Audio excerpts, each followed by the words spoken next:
Jacobus, thank you for being here.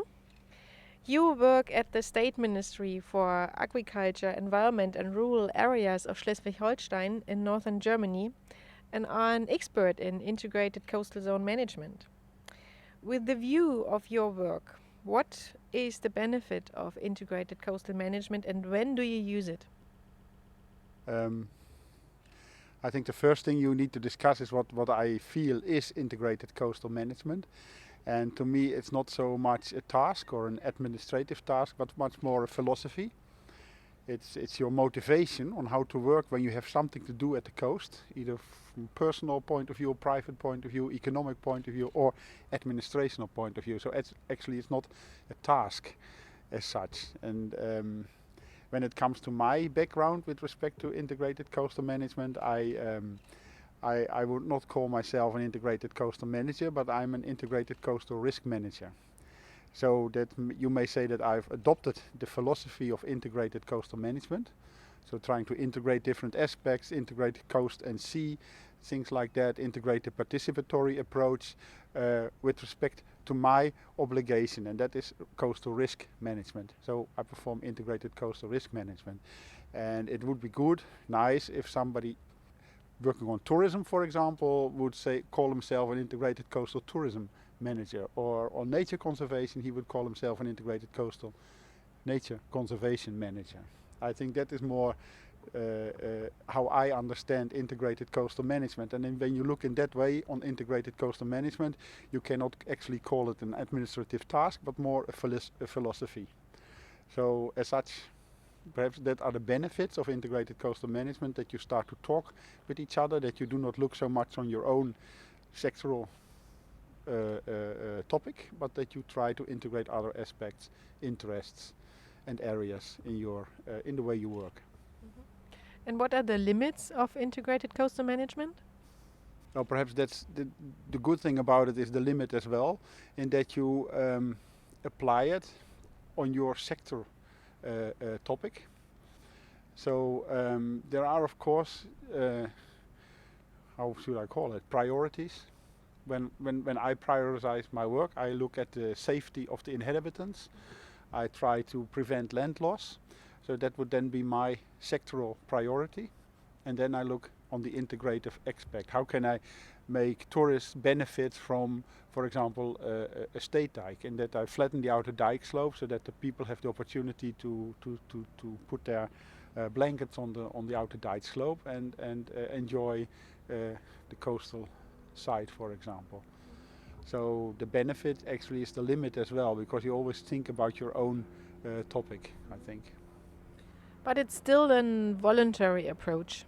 So where do you see, or where is for you the transition between this voluntary approach and the mandatory laws and regulations? Well, coming back again to the definition, when you see it as a philosophy, a philosophy you cannot put into a law. You cannot make it legislative. So it has to be voluntary. It cannot be different than voluntary. It's something you grow up with. You get on school, that you do not look at one topic, but that you look at the broader picture, that you look outside of your own scope as well.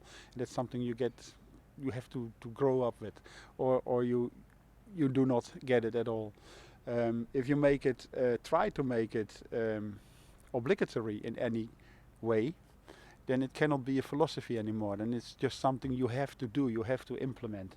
So that's why I would be skeptical toward the benefits of making it obligatory or put it in some kind of legislation. I think that's actually what happened in the European Union as well, as they started with the EUCC-D recommendation. That was very much on having this one huge authority who does everything with respect to the coastal zone. But in the end, of course, the coastal risk management in that huge authority is doing his thing, and the tourism manager is doing his thing in another department within the same institution. So actually I feel making it into a law is not so good. Yeah, I said, like the EU recommendation now turned into an EU directive on I think maritime spatial planning, and you see that the scope is totally different. It's become much more formally organized now, and all of a sudden, well, there is on some location it says something where you need to apply the ecosystem approach, but that's all. For the rest, it's all quite economically driven now. So you see, as soon as it comes from the philosophy, how you work at the coast, to an obligation, you lose this philosophy on the way. So that's why I would not like a directive on integrated coastal management. When we go more in practice, so we can use this case study Timmendorf. That is also one of the ICSM examples that was reanalyzed within the BaltCOAST project. Could you explain the key idea of this case study and what is the ICM target? The key idea behind it was that we had an area there with 6,500 inhabitants, which would, when we would suffer from an extreme storm surge, all gets flooded. And we would have major economic damages, but we would probably have to have a lot of fatalities as well due to that storm surge. So my sector objective was to get coastal risk management in place on that spot. The problem was that over decades, the proposal of the coastal risk management authorities was getting a tough coastal flood defense in the form of a dike on the top of the beach, like it has been executed on other locations. Then of course you get, at the same time, you get opposition from the tourism managers who see that the beach get lost. You get opposition from the people who live behind the dike because they can't see the Baltic Sea anymore. So all of a sudden you have a sectoral approach and nothing really happens. And that was the idea behind the Timmendorf case study, that we did the sensitivity analysis to just not give a solution at the beginning, but just give the problem. So we just said we have a problem here. Today we have a risk of flooding, and when sea level rises, the risk of flooding is getting higher and higher. And of course you can do nothing. You can do very much, like building a dike, but perhaps there's something in between. And that was the idea behind it, to find local stakeholders, inhabitants as well, and to get them into a process, this sensitivity analysis, and to come up with solutions which would fit our needs or our ideas as well as the local needs. Is the time frame of such approaches a big challenge, or when you look to this case study area, it was a quite long-lasting process, so is that a problem for the stakeholders to be on board? With respect to the sensitivity analysis, it took about, I think, 6 or 7 months, and that's okay. We had 6 or 7 meetings where we established this model and then looked at how may Timmendorfer Strand evolve with different scenarios and what you can do. That was okay, and we had the interest, and we made some arrangement that the interest would remain, and the people who participated had the feeling that they were really involved, so they built their own model. And then it was not a problem. When you look, of course, at the entire project period, like I said, in 1961 was the first time that a state authority proposed to build a dike on the beach because there was deficient flood defense. And in 2012 or 13, I'm not quite sure, the measure was finalized. And the sensitivity, so 40 years, 50 years among the start point and the end point. That, of course, is a challenge. And but the other challenge was, of course, that after we performed a sensitivity analysis, that was more or less the voluntary part, then the formal part started, and then that took another 10 years. So from which you can see that from the voluntary part to the formal part is a challenge, I think, as well. Because then people all of a sudden see that it's going to happen in their backyards. And we all know the NIMBY effect. And can we learn from this case study, so to avoid that people or stakeholders jump off such processes? Well, actually we had nobody jumped off. So that I cannot give any experiences on that. I feel that the arrangements that were made, we had this external moderator as a company who performed the analysis.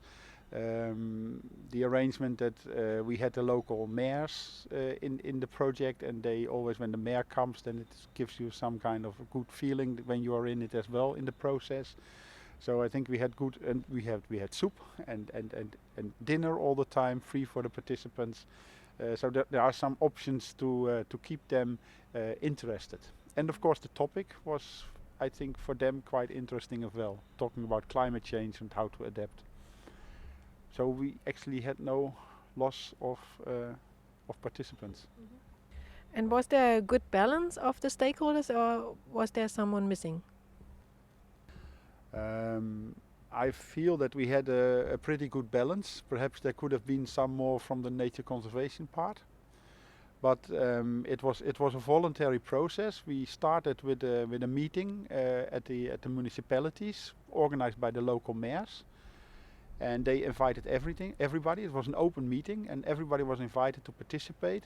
And we did not push anybody or force anybody to participate.